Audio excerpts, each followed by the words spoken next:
12. 1 Coríntios, capítulo 12. Conseguem ouvir bem?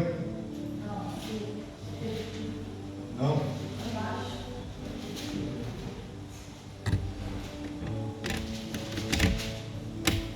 1 Coríntios, capítulo 12.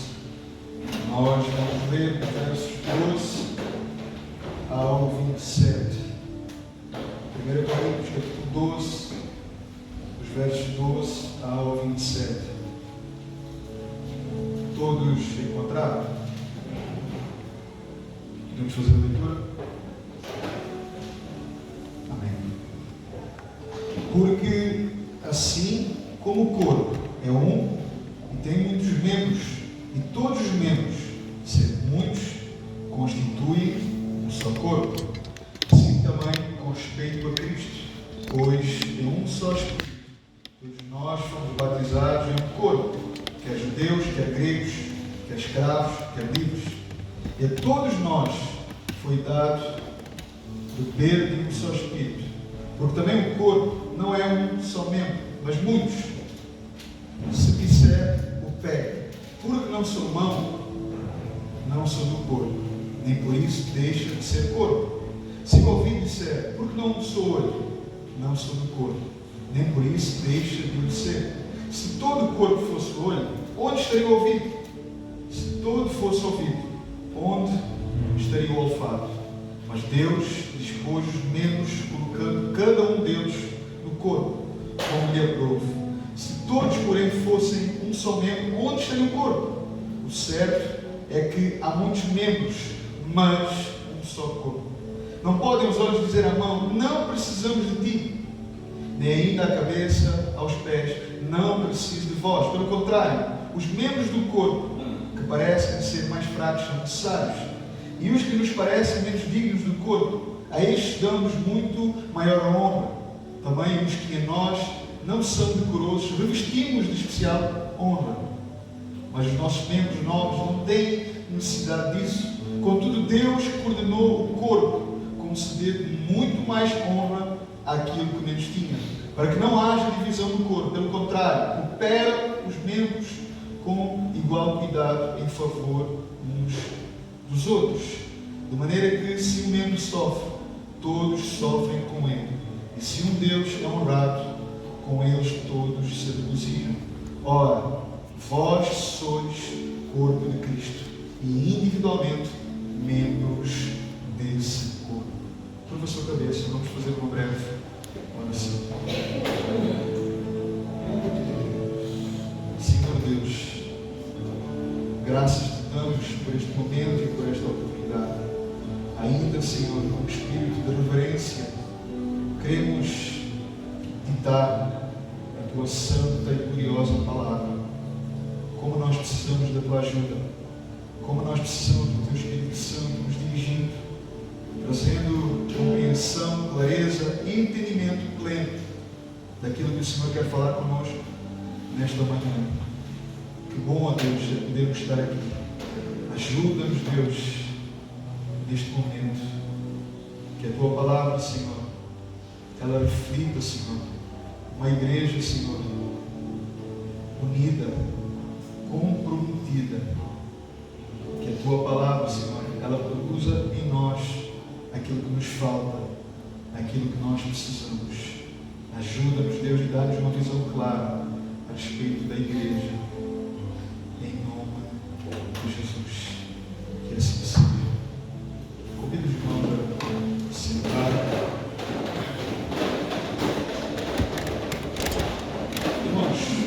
Hoje, pela bondade, pela misericórdia do nosso Deus, eu quero tratar de um tema absolutamente vital que reflete a nossa identidade como membros, como um corpo, onde cada membro desse corpo tem a sua respectiva função. E é absolutamente vital que todas as partes desse corpo funcionem em perfeita harmonia e coordenação, para que quê? Para o bom funcionamento e saúde desse corpo. Todos nós sabemos que o corpo humano ele é composto de vários membros. Cada um tem a sua função. E se todos funcionarem em perfeita harmonia e coordenação, esse corpo vai transpirar saúde. Esse corpo vai transpirar bem-estar. Será um corpo então sem defeito, onde todos os membros passam agora a desenvolver as suas funções. E nenhum membro se considera melhor ou pior, desde o mais pequeno até ao maior, porque todos eles então vão entender que estão intrinsecamente ligados, unidos, comprometidos, e são então agora totalmente dependentes uns dos outros. Então haverá plena consciência dos membros que todos precisam uns dos outros, porque se não for assim, a boa saúde ela poderá ser comprometida e esse corpo poderá estar mais próximo do defeito e do mau funcionamento dos seus membros. Eu sei que a maior parte de nós, a maior parte de vocês conhece a linguagem bíblica a respeito da igreja, onde o apóstolo Paulo ele usa por várias vezes de maneiras bem específicas, usando algumas metáforas para descrever aquilo que é a igreja, para descrever aquilo que é uma igreja local. Metáforas como um edifício bem ajustado, onde nós temos Efésios 2, versos 21 e 22. Nós temos as metáforas da igreja como o corpo de Cristo, que é então o texto que nós acabamos de ler, e também metáforas como a família de Deus, que representa a igreja, o povo de Deus. Então, estas metáforas elas vão descrever aquilo que é a igreja, elas vão descrever ou vão refletir aquilo que é a igreja local, como um edifício bem ajustado, como um corpo e como uma família. Agora, eu quero chamar a nossa atenção para a metáfora do corpo, porque parece-me a mim que nestes dias tem existido uma desconsideração muito gritante, para não dizer ignorância a respeito deste tema, porque isto de facto tem sido pouco refletido, isto de facto tem sido pouco considerado. Pense comigo, se a igreja local ela representa um corpo, a igreja local ela representa um corpo, e esse corpo é composto então agora por muitos membros que fazem então parte da membresia desse corpo. Isso significa que individualmente cada membro está ligado, unido, comprometido. Então Cristo é a cabeça do corpo. E os membros do corpo são então a membresia que vai refletir o restante desse corpo. E aqui é importante nós fazermos, de certa forma, uma separação para facilitar a nossa compreensão entre corpo e membresia. Então, os membros do corpo são os filhos de Deus. Os membros do corpo são os filhos de Deus, que foram gerados pelo Espírito. Homens e mulheres que nasceram de novo, não da carne, mas do Espírito, que foram aceitos por Deus, que foram perdoados por Deus, porque creram um dia na pessoa e na obra de Cristo, foram então levados ao arrependimento e à fé em Jesus Cristo. A graça de Deus em algum dia, em algum momento, os alcançou e os conduziu então para Cristo. Agora então, eles estão unidos a Cristo, firmados em Cristo, são parte de Cristo, estão unidos à igreja de Cristo e compõem o corpo de Cristo. Já então a membresia diz respeito a um povo, num todo, ao povo então que Deus chama e salva, para que agora passem a ser membros desse corpo, que diz respeito a um número de pessoas que foram agregadas à igreja local, mediante uma confissão em Jesus, mediante o batismo nas águas, mediante uma conversão. E aqui está um ponto muito interessante para nós.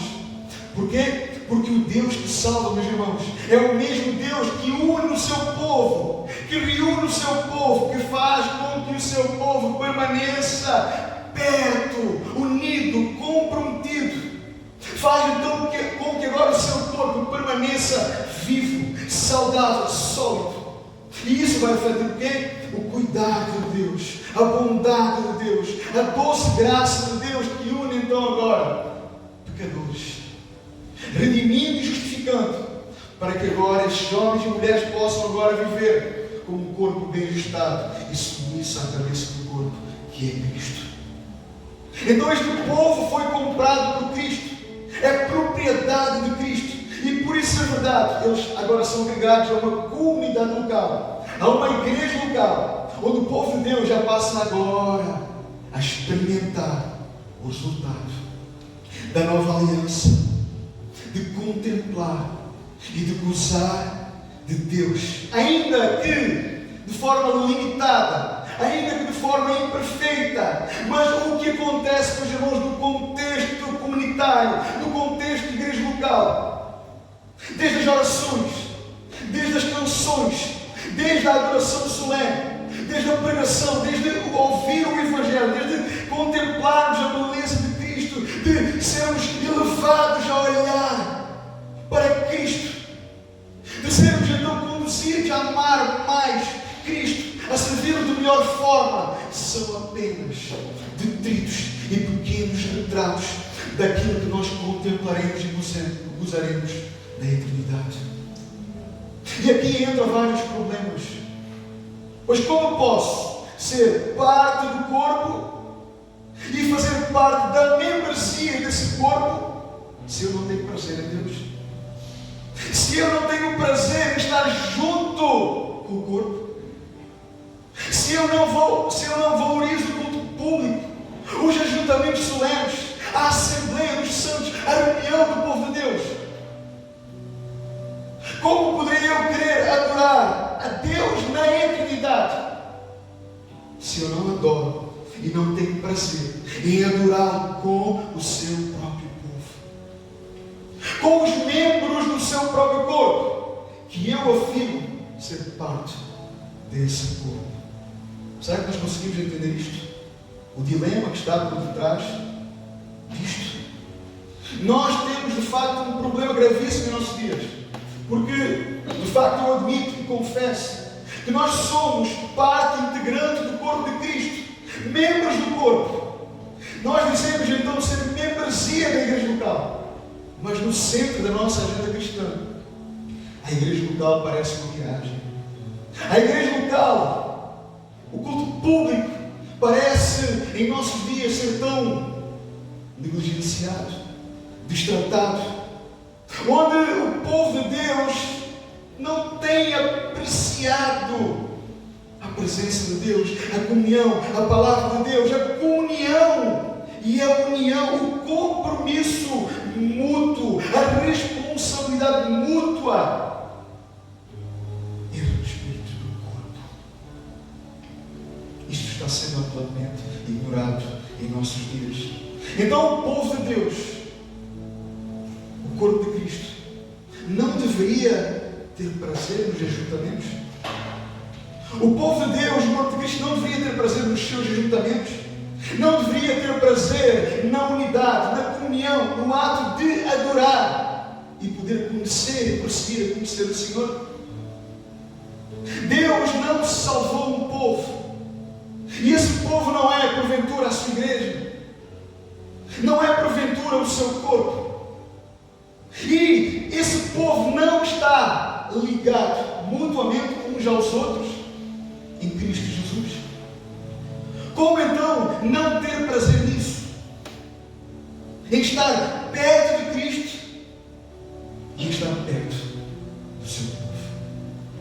Ora, assim sendo, esse corpo ou está doente, ou está desconectado uns dos outros. E quando assim é, meus irmãos, esse corpo será absolutamente deficiente, torto. Ou então nem é corpo, também faz sentido ser parte do verdadeiro corpo, apesar de parecer superficialmente. Meus irmãos, eu acredito que para o verdadeiro corpo de Cristo, para os verdadeiros membros desse corpo, a adoração, ela tem prioridade sobre qualquer outra atividade em sua vida. O desejo por cultuar a Deus é expressado em seus corações e em suas afeições, e vai encontrar, meus irmãos, o seu clímax na sua união com Cristo e na sua união com o seu povo.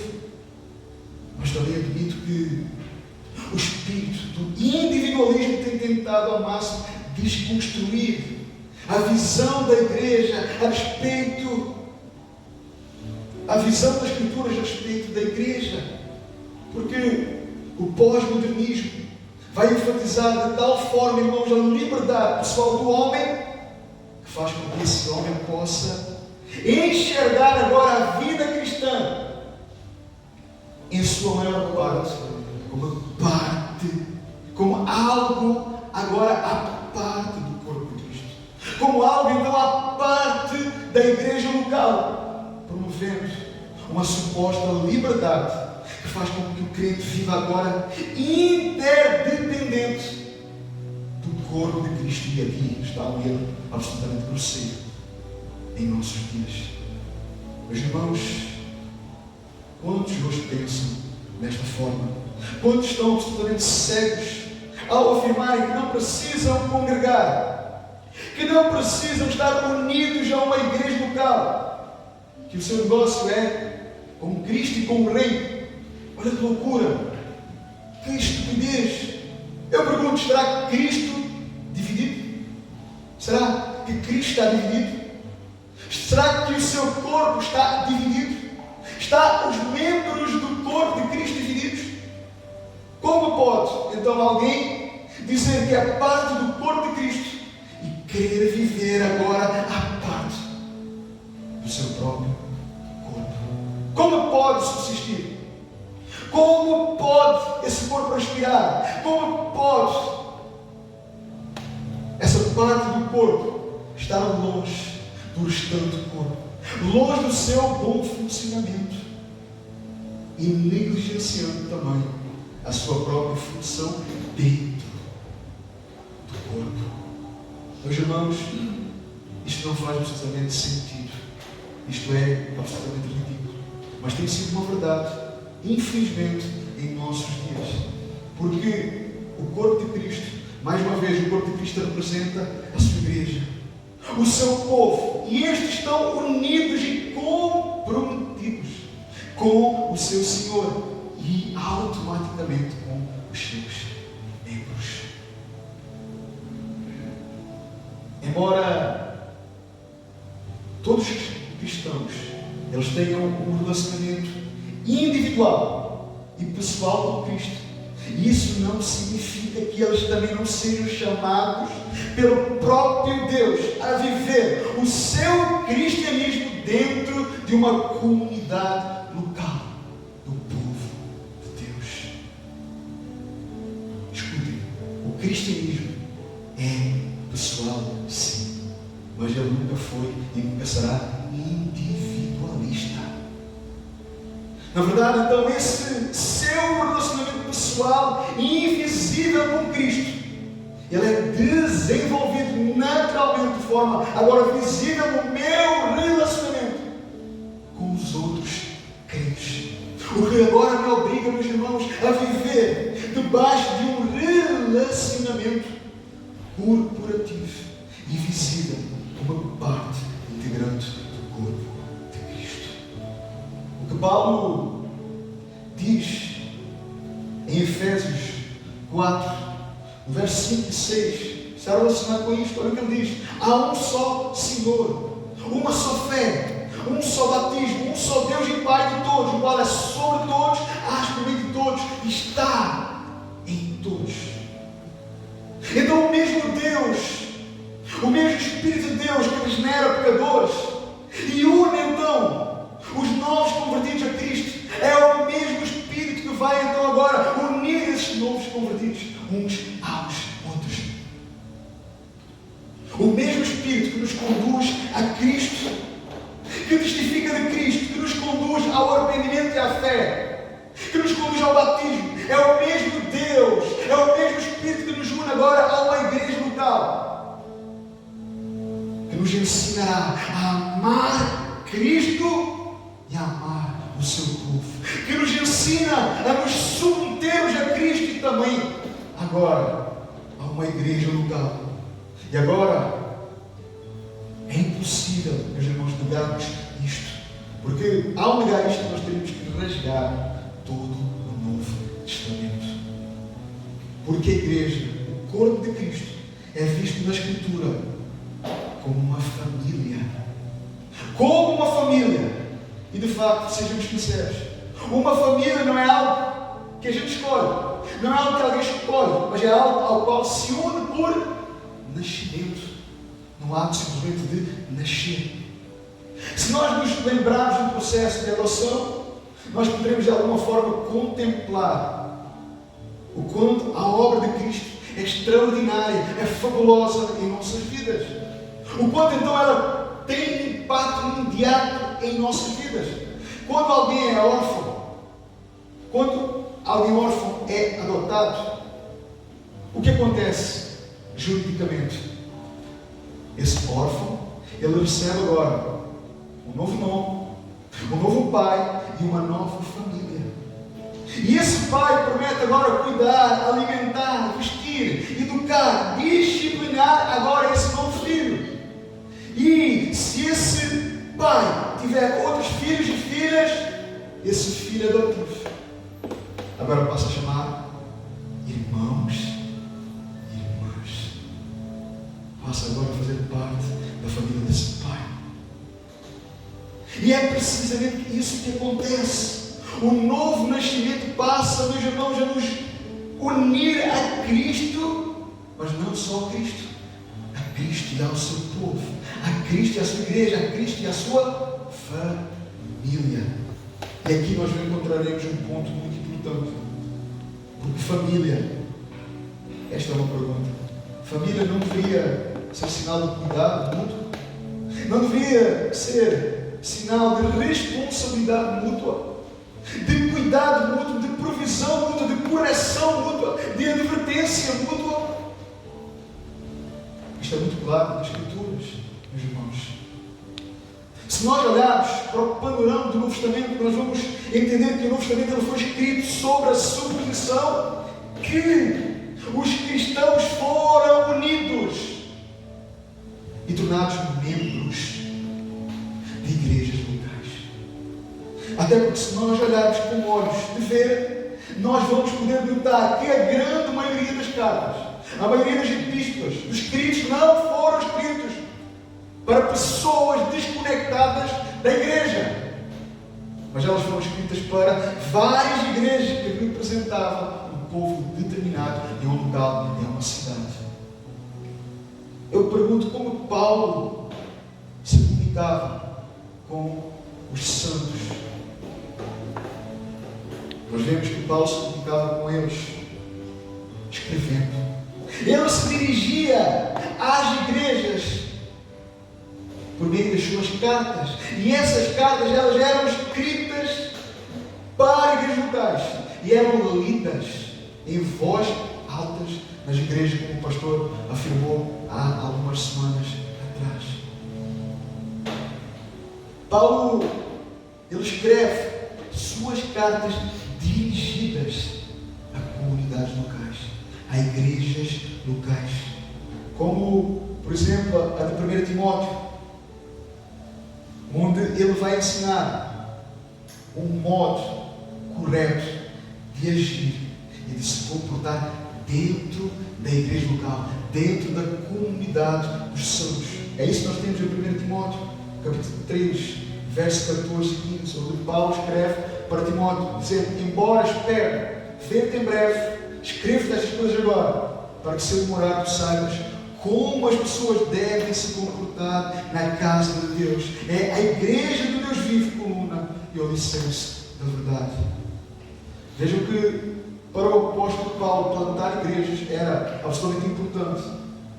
mas não era tão menos importante o seu cuidado pastoral, de cuidar, de ensinar o povo, de vê-los crescer no amor, na piedade, no conhecimento de Deus, na maturidade, na santificação, para que pudessem produzir os seus devidos frutos. Agora pensem comigo, se de facto o apóstolo Paulo gastou tanta energia, tanta saúde, plantando e estabelecendo igrejas, orando, escrevendo, doutrinando, corrigindo, advertindo, orientando. Pense comigo, como é possível alguns tipos que se dizem crentes pensarem que eles estão isentos da necessidade de ser um membro ativo de uma igreja local? Meus irmãos, eu digo isto sem qualquer tipo de problema. Este, de fato, é um ensino totalmente estranho nas Escrituras, quando homens e mulheres dizem que não precisam congregar, que não precisam estar perto do corpo. Isso é uma estupidez, porque é viver à parte do corpo e do povo de Deus. Então, nós devemos ter muito cuidado e cautela com esse tipo de pessoas que reduzem o Evangelho, que reduzem o corpo de Cristo, que vão reduzir a importância de fazer parte da membresia de uma igreja local. E aqui eu quero destacar alguns pontos importantes a respeito da importância da membresia da igreja, como ela é essencial, como ela é importante na vida dos crentes. Em primeiro lugar, ela é importante porque ela evidencia, ela vai evidenciar que esse crente nasceu de novo. Ora, quando uma pessoa se torna cristã, ela automaticamente, ela não se junta apenas a uma igreja local porque é apenas um bom hábito para que possa crescer em maturidade espiritual, mas ela se junta a uma igreja local por causa que aquilo é uma expressão do que Cristo fez em sua vida. Essa pessoa foi comprada por Cristo, unida agora a Cristo e ao seu povo. Ela creu, ela se arrependeu, ela foi batizada e ela foi inserida agora na membresia da igreja e passa agora a participar da mesa do Senhor. Então agora ela está vivendo um compromisso mútuo com Cristo e com o seu povo, prometendo amar, cuidar, reconhecer que ao pé de Deus estará mais próximo do céu. Meus irmãos, aqui eu preciso lembrar que no passado, em certos países, a perseguição, a angústia e várias ameaças não podiam impedir os cristãos de se reunir regularmente. Cristãos antigos, eles se encontravam frequentemente nas florestas, nos campos, nos subúrbios, nas cavernas. Chegavam até mesmo a viajar muitos quilómetros em condições terríveis, difíceis. Mas tudo o que eles sabiam era que amavam ao Senhor e desejavam se encontrar com os irmãos para adorar ao Deus vivo, coletivamente, e desfrutar da comunhão dos santos. E aqui revela de facto a regeneração, o novo nascimento, revela o amor de Deus e o amor pela igreja, pelo corpo. A questão é se alguém não ama os irmãos, mesmo em seus estados de imperfeições, mesmo em seus estados não glorificados. Então nós devemos perguntar se essa pessoa realmente nasceu de novo e está inserida de facto dentro da família de Deus. Segundo, a membresia, ela é importante, ela é essencial no processo da santificação. Essa união, ela não é meramente simbólica, hipotética, mas ela é espiritual, ela é intencional na produtividade e no seu bom funcionamento. Os cristãos então agora estão entrelaçados de tal forma que não podem funcionar adequadamente separados uns dos outros. Lembram-se do que Paulo disse o que Paulo diz no nosso texto? Em 1 Coríntios, capítulo 12, que o corpo humano tem muitas partes, mas elas formam um só corpo. O mesmo acontece com a relação de Cristo com a igreja. Portanto, então a noção de que um cristão pode servir e agradar a Deus à parte do restante corpo não é apenas uma concepção errada e orgulhosa, como também uma impossibilidade. 1 Tessalonicenses, capítulo 4, verso 3, a parte A, Paulo diz: pois esta é a vontade de Deus, a vossa santificação. E aqui o contexto está ligado a aplicações práticas da comunidade local, da igreja de Deus, da maneira como então eles agora deveriam viver, agradando a Deus, progredindo e sendo santificados, seguindo a santificação como comunidade, como povo de Deus. Terceiro, ela é também essencial, a membresia,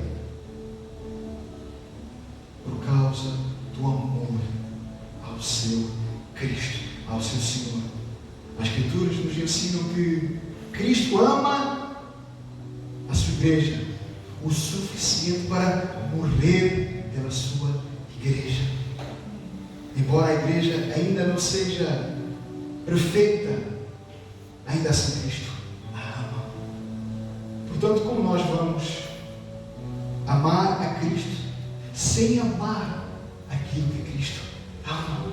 Como nós podemos dizer que amamos o cabeça da igreja se não dissermos também que amamos o seu corpo, ainda que está em estado de imperfeição? Olha o que Paulo fala a respeito do amor de Cristo para a igreja, comparando o casamento, o relacionamento do marido e da mulher. Efésios 5, 25. Efésios capítulo 5, versos 25 ao 27. Maridos, amem cada um a sua esposa como Cristo amou a igreja. E ele entregou a vida por ela, a fim de torná-la santa, purificando-a ao lavá-la com água por meio da palavra. Assim fez para apresentá-la a si mesmo como igreja gloriosa, sem mancha, ruga ou qualquer outro defeito, mas santa e sem culpa. Quarto, a membresia ela é importante e essencial para a nossa obediência. Olha o que o escritor aos Hebreus afirma no capítulo 10, os versos 24 e 25. E consideremos uns aos outros para nos estimularmos ao amor e às boas obras, não deixando a nossa congregação como é costume de alguns, antes admoestando-nos uns aos outros, e tanto mais quando vemos que se vai aproximando aquele dia. Meus irmãos, e aqui não somente a membresia da igreja é importante para nós obedecermos, como também existem muitos mandamentos nas Escrituras dentro do contexto da igreja local. Obedecer aos vossos guias, ou obedecer aos vossos pastores. Hebreus 13:17. Obedeçam seus líderes e façam o que disserem. O trabalho deles é cuidar da sua alma, e disso prestarão contas. Deem-lhes motivo para trabalhar com alegria e não com tristeza, pois isso certamente não beneficiaria de vocês. Também é um meio de nós participarmos adequadamente da ceia do Senhor e a reunião com os outros cristãos para uma adoração corporativa. Quinto ponto, ela é essencial porque é um instrumento de Deus para a prestação de contas. Irmãos, ser membros da igreja, ser membro da igreja, é mais do que ter nossos nomes, mais do que ter os nossos números, nossos telefones e fotos em um rolo da membresia da igreja. É muito mais apenas do que um reconhecimento externo de que nós escolhemos um dia congregar numa igreja local ou participar nessa igreja local. Saiba de uma coisa, meus irmãos: compromissos sérios e consequências graves estão relacionadas à membresia da igreja. Sabe porquê? Porque no coração da membresia da igreja estará a responsabilidade mútua. E esta responsabilidade deve ser alvo de comprometimento e submissão. É um pacto que eu faço com Deus e com os meus irmãos. É um pacto que eu faço com Deus e com a minha comunidade, com a minha igreja local. De cuidar, de zelar, de amar, de servir, de abraçar, de admoestar, de amparar, de corrigir. É um pacto mútuo com o Senhor da igreja e com o seu corpo, com o seu povo. Aliás, os mandamentos mútuos, eles só podem ser vividos, expressados e obedecidos num contexto de membresia. João 15:17. Este é meu mandamento: amem uns aos outros. Romanos 12:1. Amem-se com amor fraternal e tenham prazer em orar uns aos outros. Efésios 4:2. Sejam sempre humildes e amáveis, tolerando pacientemente uns aos outros em amor. Romanos 14:9. Portanto, tenhamos como alvo a harmonia e procuremos edificar uns aos outros. Gálatas 6:2. Ajudem a levar os fardos uns dos outros e obedeçam desse modo à lei de Cristo. 1 Pedro 3:8. Por fim, tenham todos o mesmo modo de pensar, sejam cheios de compaixão uns pelos outros, amem uns aos outros como irmãos, mostrem misericórdia e humildade. Tiago 5:6. Portanto, confessem seus pecados uns aos outros e orem uns pelos outros para serem curados. A oração de um justo tem grande poder e produz grandes resultados. Meus irmãos, se nós formos capazes de olhar para o pano de fundo do nosso contexto, da nossa sociedade, e de facto conseguirmos avaliar biblicamente os vários erros, as várias discussões que existem em nossos dias a respeito da igreja local, a respeito da importância da sua membresia e das suas devidas implicações, ao ponto de nós termos coragem de apontar o erro, ao ponto de nós termos coragem de apontar o desvio e apontando também sempre para o caminho correto e para uma visão correta. Podem ter certeza que as entradas e as saídas das comunidades locais, elas vão acabar drasticamente, onde as pessoas vão deixar de usar a igreja como um entretenimento, como um lugar de diversão, e passarão a considerar a igreja os seus verdadeiros modos. E haverá, sem dúvida, temor e tremor e santa reverência, porque a igreja, ela não é para ser vista como um evento aleatório, onde os espectadores buscam lugar de distração. Muito pelo contrário, pois as pessoas, elas vão pensar muito bem antes de entrar numa igreja local, porque o facto de Cristo ter morrido pela igreja deve incutir em nós uma visão bem elevada, a ponto de nós considerarmos que a igreja local é mais do que um sítio onde nós podemos entrar e sair às quartas e aos domingos, após termos participado dos seus rituais ou das suas atividades. Não, não e não, meus irmãos, porque ser membro da igreja requer do seu povo, e isso inclui homens e mulheres que se colocam sobre os cuidados da igreja, sobre o direcionamento de pastores, comprometendo-se agora a serem fiéis na participação dos cultos, nas suas atividades, e de serem apoiadores regulares do seu ministério e de se tornarem responsáveis muito sábios para o bem-estar espiritual de todos os membros, uns aos outros. Cristo instituiu a igreja. E a igreja precisa viver unida e comprometida. Para terminar, eu quero ler uma famosa promessa ou um compromisso de unidade espiritual que foi adotado em uma comunidade em Londres por volta do ano 1689, que era pronunciada e lida por todos os novos membros dessa comunidade, que subscrevia o grande resumo do seu viver cristão ao agora fazer parte da membresia da igreja. Claro que para nós hoje serve como uma bela recordação, estímulo também daquilo que o Senhor quer de crentes sinceros a respeito do nosso compromisso mútuo uns com os outros. Escute bem.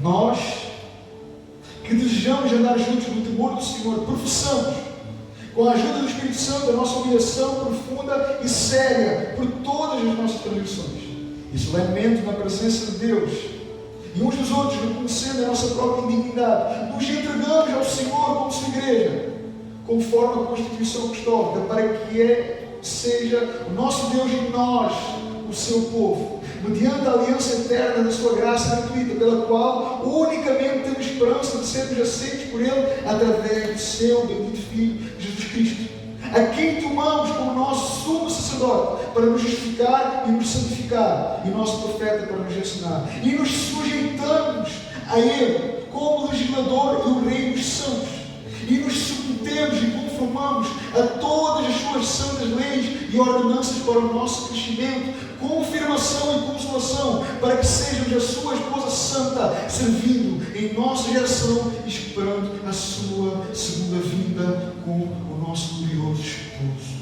Estando plenamente satisfeitos em nos unirmos em comunhão com a igreja, e também na verdade de que uma boa medida da graça de Deus opera no espírito de cada um de nós, solenemente nos ligamos em uma união, em uma comunhão santa, submetendo-nos com humildade à disciplina do Evangelho e a todos os deveres santos requeridos de um povo em tal relação espiritual. Prometemos nos empenhar a andar em toda a santidade, piedade, humildade e amor entre irmãos, tanto quanto haja em nós a capacidade de tornar a comunhão agradável a Deus prazerosa a nós mesmos e amável para o resto do povo de Deus.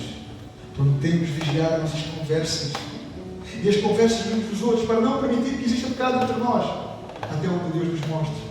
A incentivar um ao outro ao amor e às boas obras, a advertir, repreender e admoestar um ao outro com mansidão, conforme as regras deixadas por Cristo para nós. A esse respeito, prometemos de forma especial orarmos pelos outros, pela glória e pelo aumento desta igreja. Também prometemos orar pela presença de Deus nela, o derramamento do seu Espírito nela e a sua proteção sobre esta igreja para a sua glória. Prometemos carregar as cargas uns dos outros, apegar-nos uns aos outros, ter um sentimento de companheirismo uns para com os outros, em todas as condições em que Deus, em sua providência, tem lançado a qualquer um de nós, tanto em condições exteriores como interiores. Prometemos suportar as debilidades, as fraquezas, as falhas, as enfermidades espirituais com grande ternura, sem revelar tais a outra pessoa fora dentro da igreja local. Prometemos nos esforçar juntos em favor da verdade do Evangelho e da pureza dos caminhos e ordenanças de Deus, e evitar causas e causadores de divisão, procurando guardar a unidade do Espírito pelo vínculo da paz. Prometemos nos reunir no dia do Senhor, guardar a sua palavra. Prometemos nos esforçar uns aos outros. São votos e promessas de um povo que foi agregado à membresia da igreja e que reflete agora o compromisso não só com Deus, mas com o seu povo. Nós temos uma responsabilidade mútua como corpo. Nós temos uma responsabilidade uns para com os outros. Nós temos uma obrigação de nos ajudar, de nos esforçar, de nos dedicar uns aos outros.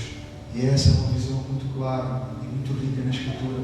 Que Deus nos ajude a ser uma comunidade e um povo, um corpo, que não pensa de forma individualista, mas que pensa sempre num contexto coletivo e comunitário. Lembrem-se, ser membro da igreja local, fazer parte da membresia da igreja, não é somente ter um compromisso com Deus, mas com o seu povo.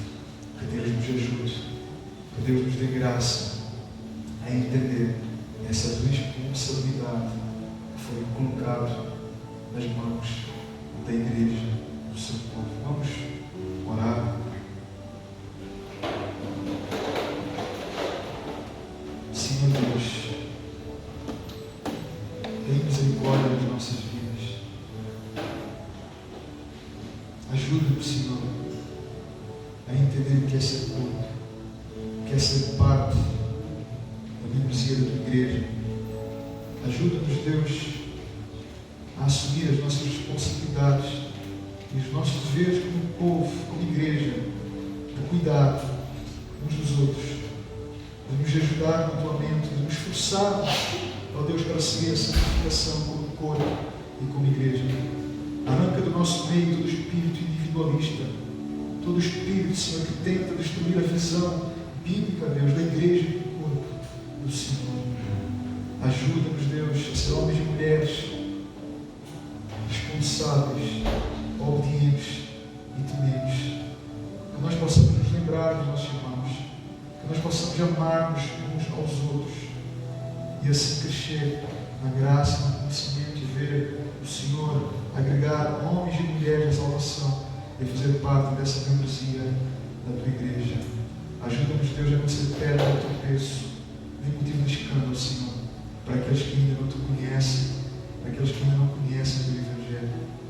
Dá-nos graça diante dos homens, diante da sociedade, e ajuda-nos, Deus, a te honrar, a te amar e a te glorificar.